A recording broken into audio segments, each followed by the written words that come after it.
This episode is sponsored by human trafficking. It's not kidnapping or slavery if you just call it human trafficking. Okay, it still doesn't sound great, but it's a necessary evil to make America great again. Human trafficking. Get some today. Welcome to Right is Wrong with Brian and Tom. Here are Brian and Tom. I'm not sure which is which since I'm a robot. Enjoy! So here we are again, another week of hell. Yes, it's getting worse and worse, and now Hillary Clinton email investigations are back on. Oh, good. Not kidding. Yeah. Good. I'm glad. I was wondering. No, I just haven't been able to sleep, not knowing for 8 years what happened to our emails. I mean, it's like a cover band for government now. I mean, they're playing all their greatest hits: Benghazi, Hillary's emails, Barack Hussein Obama. So Obama and Hillary are now they're back in the DOJ's crosshairs for what? I'm actually sort of trying to figure out what exactly they're going after them for. I think they're going after them because it's a distraction. That's it. It's just like closeted Mikey Johnson is sending everybody home for the summer rather than have a floor vote on releasing Epstein files today. So my favorite, just as the founding fathers had intended, of course. Yeah. And I think that we can rest easy knowing that America is great again because a faux Christian is protecting a pedophile. So that to me is that's when you know you've reached peak greatness as a country. Well, actually, you say a faux Christian, obviously regarding Mike Johnson, but yeah, I wouldn't put pedophilia past him either. So he seems like a creepy fuck. Oh no, all these guys are creepy fucks. I mean, they're either small-dicked, insecure alpha males or creepy closeted, secrets in the closet, skeletons in the closet, pretending to be the opposite of whatever thing is that they're ashamed to be. And those are the two cloths that these folks are cut from. Absolutely. I totally agree. I just want to say one thing really quick before we start. I was watching Jon Stewart last night talk about the cancellation of Colbert. And he was talking about how if CBS thinks that canceling programs that actually say something in favor of like innocuous, bland fare that could never possibly offend anybody, then he said they're just fucking wrong.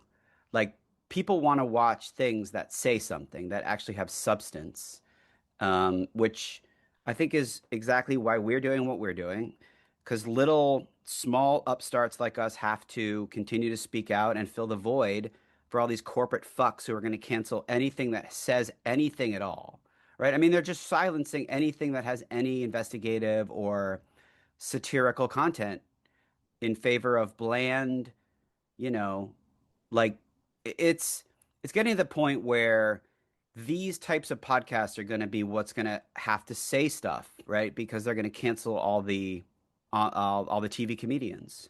Absolutely. And the weird thing is, Colbert isn't canceled for another 43 weeks. He has 43 more weeks to just like let it rip and do what he wants. I mean, but can you imagine knowing that you're canceled? And I don't see that's such a weird no man's land to be in, where you are still answering to your corporate shill who pays your paycheck, but you're kind of unleashed, but not really. It'll be interesting to see what happens. Yeah, it's all terrible. And Jimmy Kimmel will be the next domino to drop, when his contract is over. I think that'll be it for him. Although Disney doesn't have the same pending merger, right? That Paramount, I mean, they're trying to do some specific business. Paramount. Yeah, but they've already caved, and they've already given Trump a bribe. They're pussies too. Disney can fuck off as well. Seriously. By the way, the big oops of the week is when Trump said that he was surprised that Jerome Powell was nominated when you nominated him. Yes, in 2017. Yeah, it's like, it would be like if I was surprised that you signed on to this podcast. What, Brian? The other thing I want to talk about, last time we spoke, you and I, there was a minute gap in the, actually 59.5 seconds, a minute gap in the Epstein tapes. And now it's up to 2 minutes and 53 seconds. Oh, yeah, I was going to say 3 minutes. 2:53. Yeah.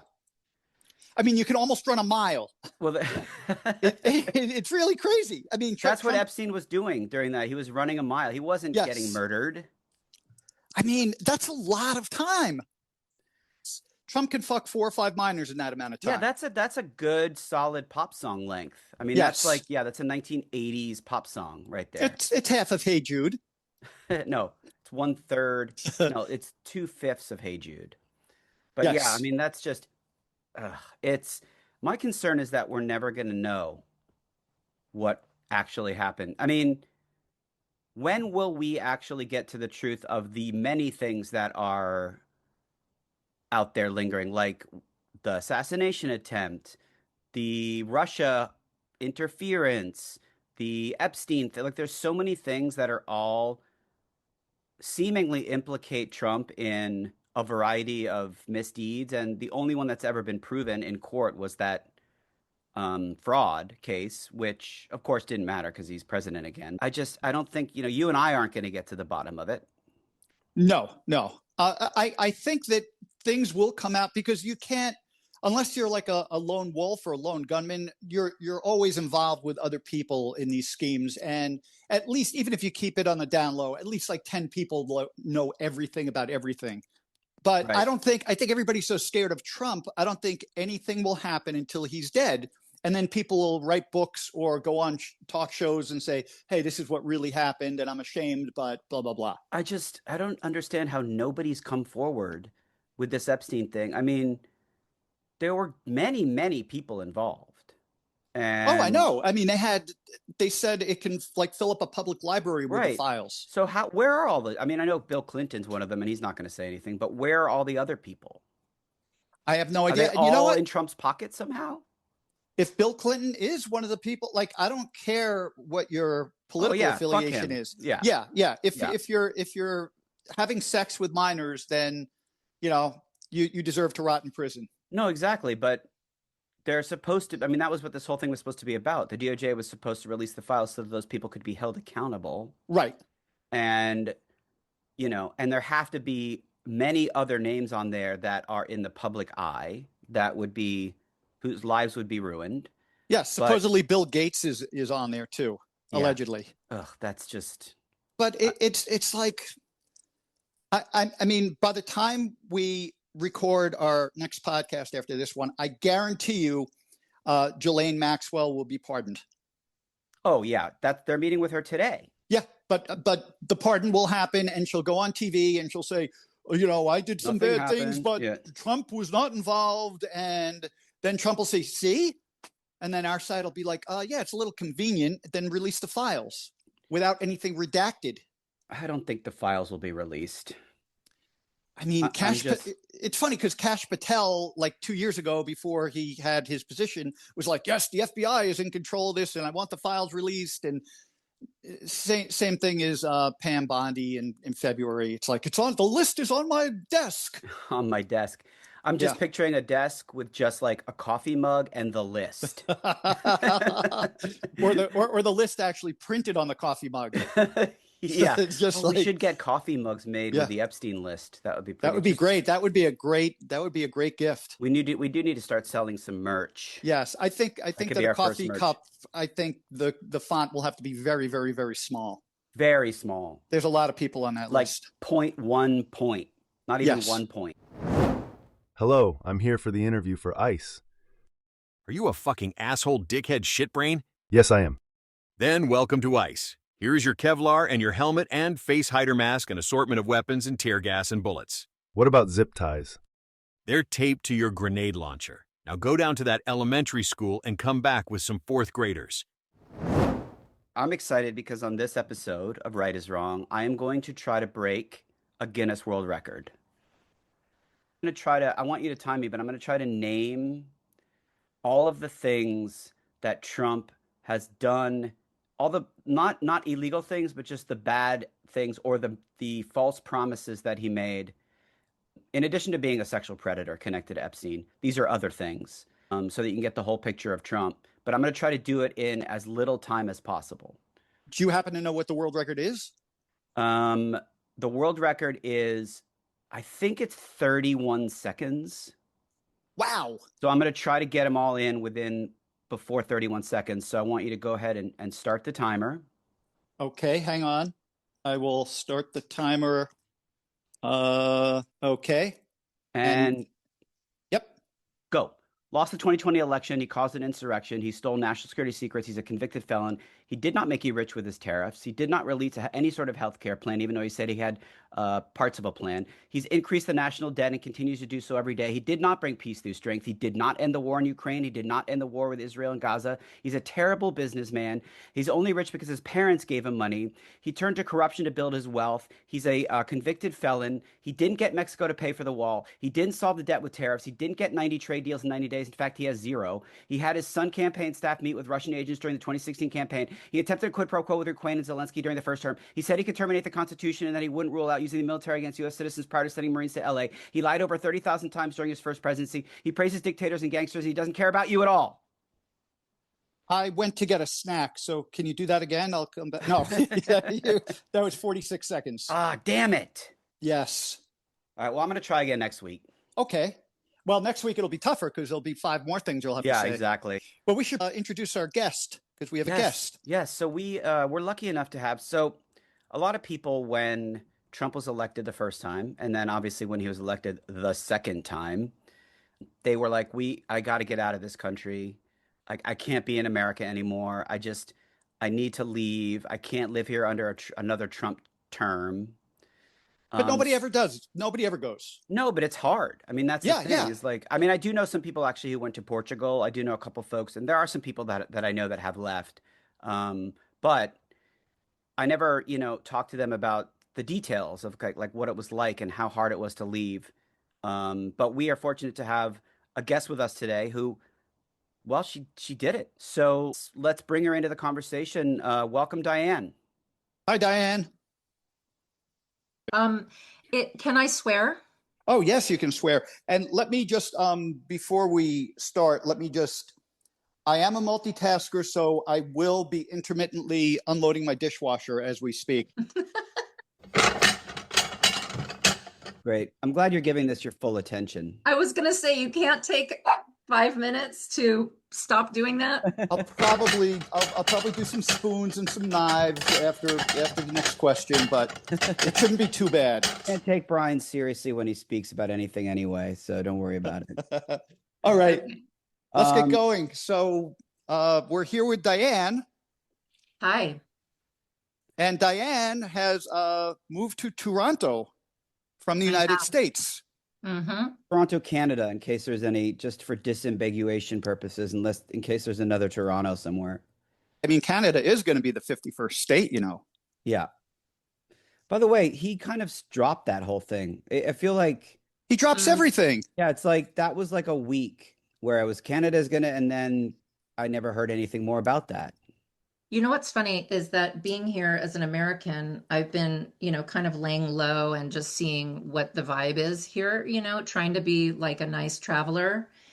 And the tariff thing like upset them, but the 51st state thing sent them into a fucking frenzy. I'm like, sure. Yeah. It was like, hell no. And I think I've noticed, I mean, this is probably not a very interesting observation, but Canadians are nice until you piss them off, and then they're like, no, elbows up, fuck you.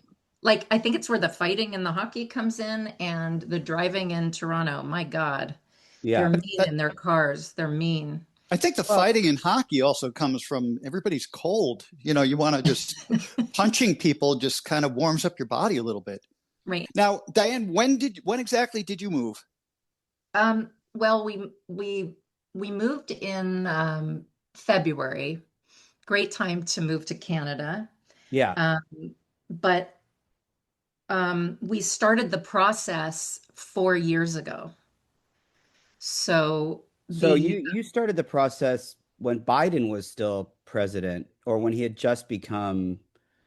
It was just before the 2020 election. I called an immigration attorney because I was like, I can't not have a plan B right now. I just feel like I need to know that I have some way to flee if I have to. Maybe I'll never have to use it, but I need something. And so I looked into a lot of countries. I looked into New Zealand, Ireland, and Canada. And I talked to an attorney in Ireland who it was like, it's really hard to immigrate there unless you have like $3 million.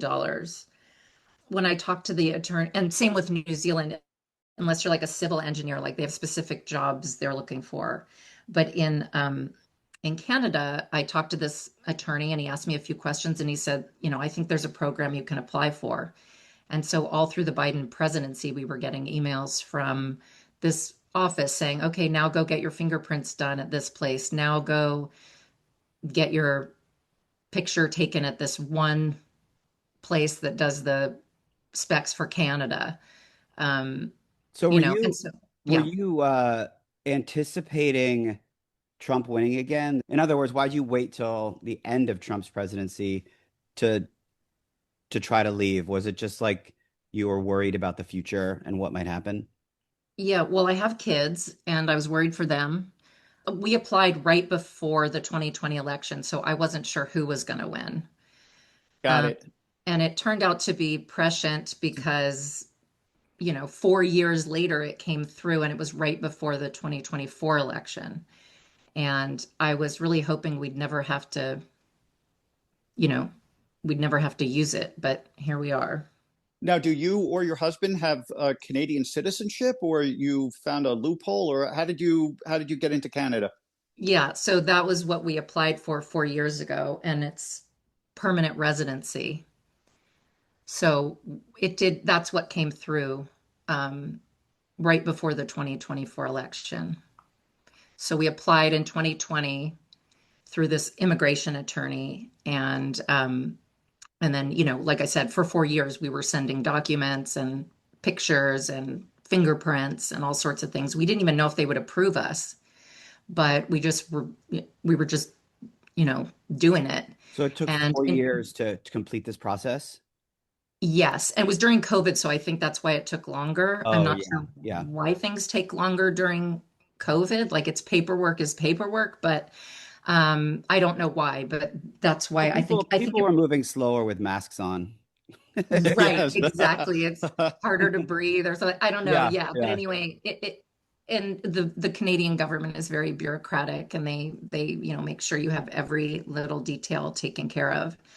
So, yeah, so it took approximately 4 years, and then the permanent residency was approved in July of 2024. So we were like, and I think this was like right when Kamala, was running, like when it first, and so we were like, oh my God, we're on a high, we'll never have to use this, but good, cool, we have it. In fact, part of the reason why we chose Canada was for some work, that there would be work we could do here too. It wasn't just because, there was like everyone's talking about Portugal too. And it was like, well, if you have a remote job, Portugal's great, but it would have been hard for us to find work there. What were the total expenditures, not including physically moving your stuff to Toronto, but what was the paperwork expenditures? How much did all that cost?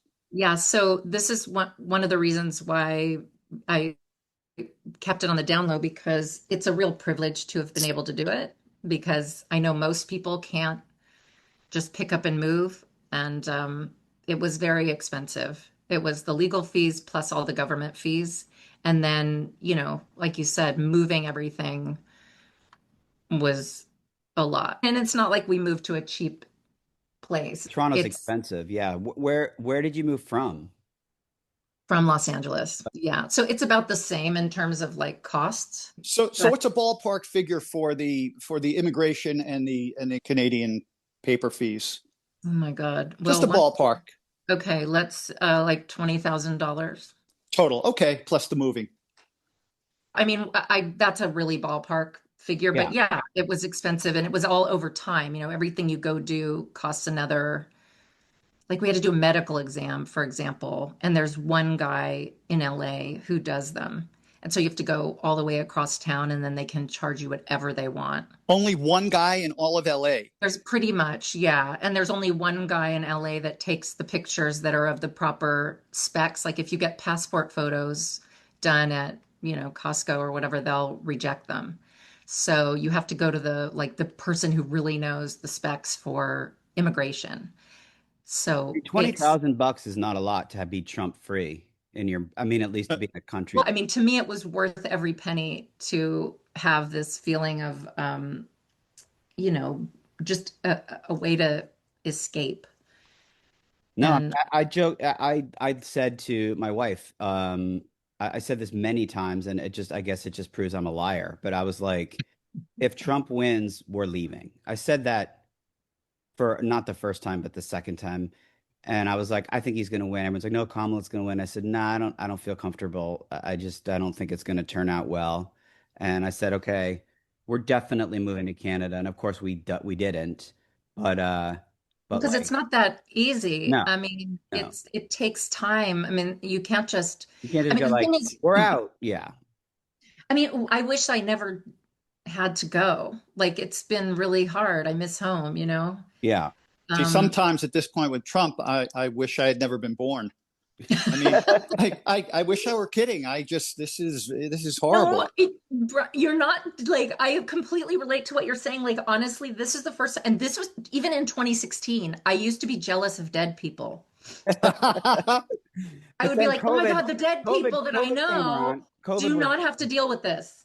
COVID was like, this is your chance to escape. But Sometimes I think the only thing that's keeping me alive is waiting for him to die. I really, it's really the only thing on my bucket list. It really is. I know. I know I know. it's There was a whole podcast about people posting these tweets that just say, who's going to do it, or like, when's it going to happen? They're like, it's like a whole trend of, I just don't tweets that have been understand. going. Like, he's the luckiest man in the world. I don't understand how so many bad things have seemingly happened to him, at least in theory, and the more bad things that happen to him, the more successful he becomes. It's like a anti-logic, just none of it makes any sense. It's I failing know. upwards. It's just, I don't get it. It's that thing of having no integrity and no shame. If you have no integrity and no shame, then you can just keep Right, right, plowing ahead. right. You can basically turn any headwinds aside if you're willing to do anything.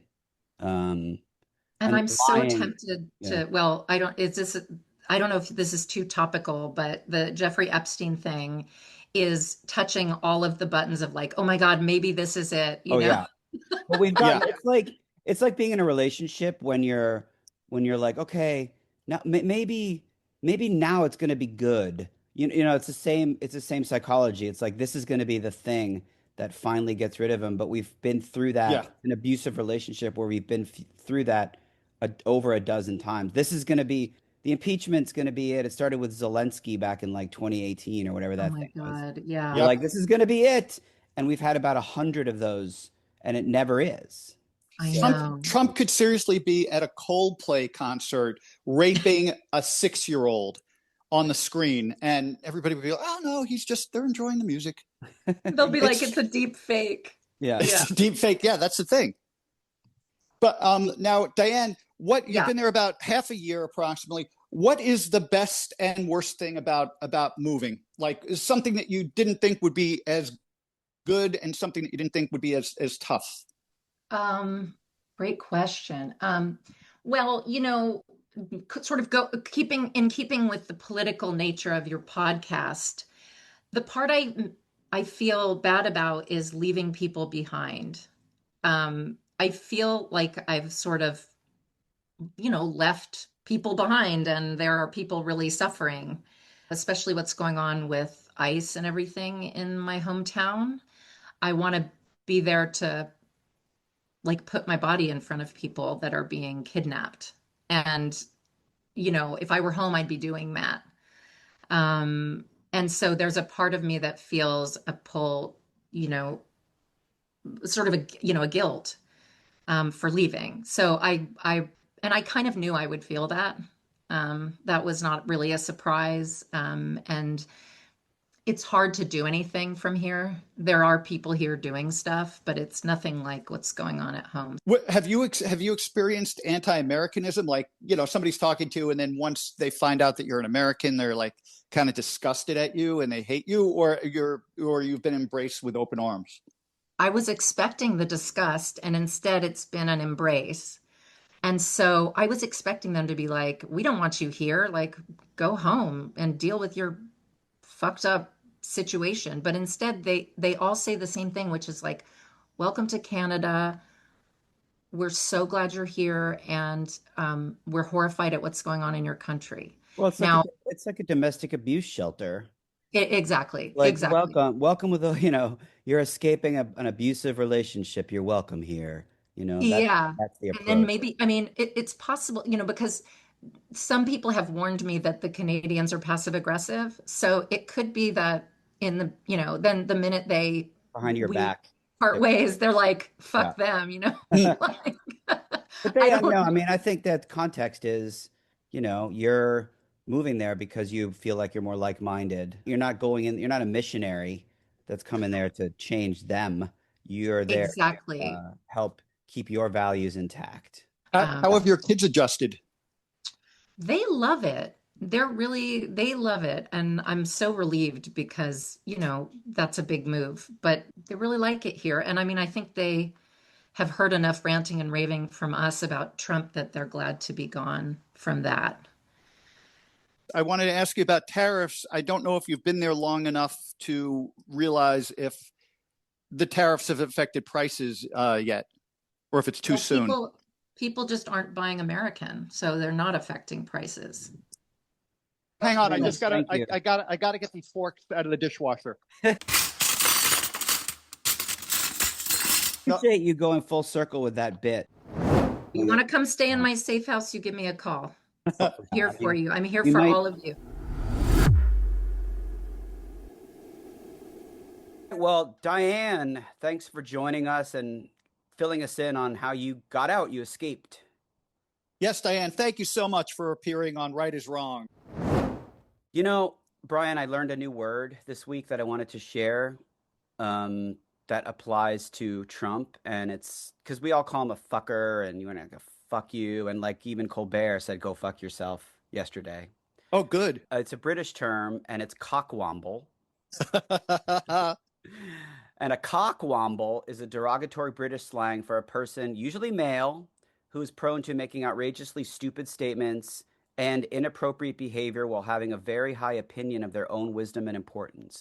That's a cockwomble. That encapsulates it perfect. Right, well, listen, we should, I think it's time to play Spin Doctor. Oh, wow. So for Spin Doctor, I'm going to give you, Brian, a Spin Doctor album, and I have to name what year it came out. You have to name the members of the Spin Doctors. That's Oh, it. boy. Actually, I met the lead singer of the Spin Doctors one time when I worked at MTV. What was his name? Chris Barron. Oh, the guy with the really long hair? Yeah. He was actually a very nice guy. Well, he has to. He has to be nice. Yeah. He's in this fucking Spin Doctors. Yeah, exactly. Had he been more successful, he'd get become more of a dick, I'm sure. Yes.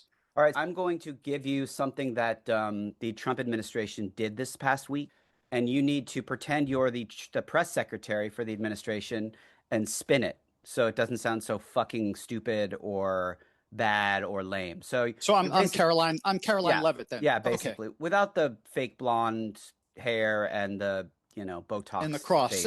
And I have no problems with Caroline Levitt wearing a cross, but I just want it to be the actual size of Jesus's cross.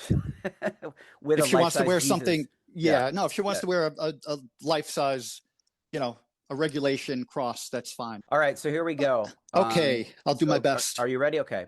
I am ready. So this past week, Trump shared an AI-generated image of Barack Obama behind bars, supporting Tulsi Gabbard's allegations that there was a coup plot by the Obama administration. Spin! Okay. President Trump is just showing the world how tech-savvy he is. Joe Biden couldn't have posted that. Americans should be thanking their lucky stars that our commander-in-chief recognizes the power of technology. Barack Hussein Obama. Wow, that was great. That was great. I give that, on the Spin Doctor scale, I give that an 8. Okay. I'm not telling you what it's out of. You just get an 8. Yes. Okay. Yeah. All right, here we go. The next thing that happened. Trump urged Senate Majority Leader Thune to cancel August recess so lawmakers can confirm over 20 diplomatic nominees, including Kim Guilfoyle. Spin! President Trump, despite his swollen ankles and giant belly, has an incredible work ethic, and he's just trying to get senators to work even 1/10 as hard as he does. Plus, Yes. he's saving them money because they won't be on vacation, and eggs are still very expensive because of Biden. Nice. Oh, you know what? I would have elevated you to a 10 if you had included beef prices also, which are way up.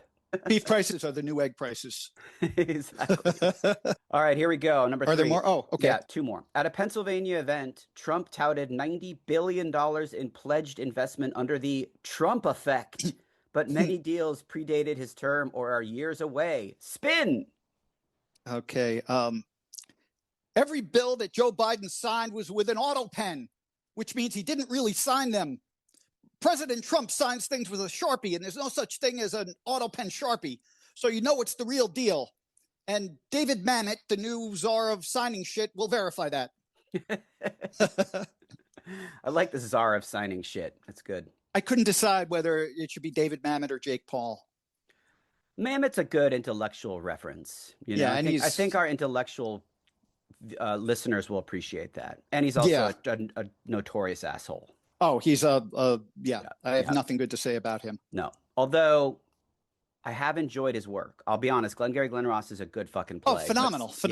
Yeah. Okay. Number 4. Trump accused the Washington Commanders and Cleveland Guardians of erasing heritage and threatened to block stadium plans unless they revert to Redskins and Indians. Spin. Okay. Look, we need to trust President Trump about renaming things. There's nobody better at renaming things than he is. Little Marco, the Gulf of America, the laptop from hell, Gavin Newsom, Crooked Hillary. And if those teams don't want to take his free expert advice, then perhaps they should be renamed the Washington Jesus Haters and the Cleveland Shit Stains. Nice. That's the best one. I give that a 10. Oh, good. It's out of 12. Oh, yeah, man. Yeah. I'll still have to update my Wikipedia page. Wow. Yeah. I mean, look, your spin wasn't any worse than theirs, to be honest. Yeah. Her spin is horrible. And she has that little fucking bad plastic surgery face with no lips. And I saw her when Trump was talking. She was standing next to him and she was like looking at him. If you just isolate her face when she's standing next to him, looking at him, it's like, oh God, I'm trying to think of a good analogy. It's not like a daughter looking at a dad. It's more like a child looking at a pedophile. That's it. You figured it out. You cracked it. Yeah. Well, on that sad note, we always like to end on a really depressing note. We like to end and make people so sad that the next thing they do, no matter what it is, it just, like perks them up. Yeah. I mean, even if they were just to like sit and stare at a blank wall for the next 10 minutes, they'd be like, okay, I'm going to be okay. If they had to unclog the hair from a neighbor's drain, they would be like, oh, my life got a little better. It's like, oh, you know what? I just listened to Right is Wrong. I'm going to go scoop the litter box for a few minutes. And make a smoothie. Exactly. All right. Well, listen, folks, thanks again for listening. Don't forget to follow us on wherever you get your podcast. And stay tuned for some Instagram posts because they're coming. Take care. See you, everybody. Bye. Bye. Thanks for listening to Right is Wrong with Brian and Tom. Please follow us on social media and anti-social media. But please don't follow us while we're running errands. We're paranoid enough as it is. See you next time, human beings.